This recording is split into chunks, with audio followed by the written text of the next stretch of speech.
Hi, everybody.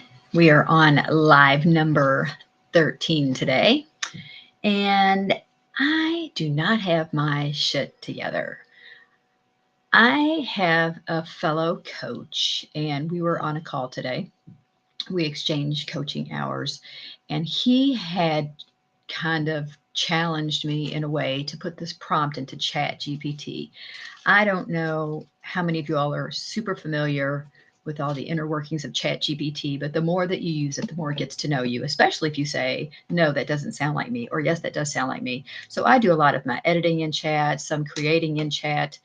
But he challenged me to put a prompt in there which says, based on what you know about me, show me what my, wait, what was it? Show me what my hidden narrative and subtext is. So it was a real eye opener because it was right there, the nail on the head, and it was super uncomfortable. So, what I have decided to do, rather than have a plan for all these Monday, Wednesdays, and Fridays that I had said I was going to be doing, I am going to talk to you all about what is really going on because I know if I feel the way that I feel, you feel the way that I feel. And maybe together we can just all figure this out. So I am in long term recovery. I think many of you all know that. I know I've said that on here before. And I have been sober for 41 years. And I am also a business owner. I'm a coach. I've been a coach for 12 years. And my business has never quite gotten me to where I wanted it to be. So the belief that I have is that if I just try harder, if I just work harder, if I just have this plan, if all these things are in place, then and only then can I relax. So that I already know is a belief system for me, but to have a computer model tell me where that's a problem, I'm just going to share a few things with you because it was really painful to read. And I even asked Chad if I do a live about this, is this falling into the pattern? He said, no, it could be he. I call it a he.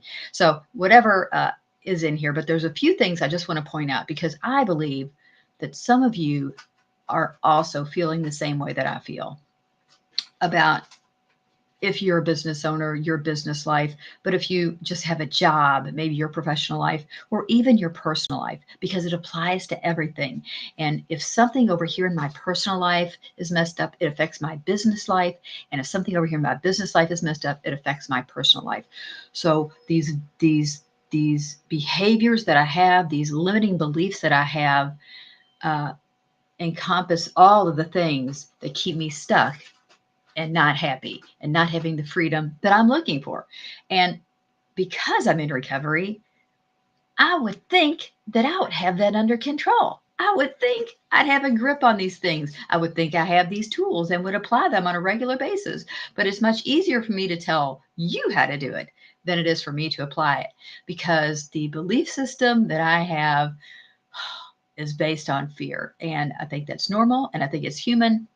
However, here are some of the things it said that I seek mastery, output, and value, that my value is tied up into what I'm putting out there. And it's true.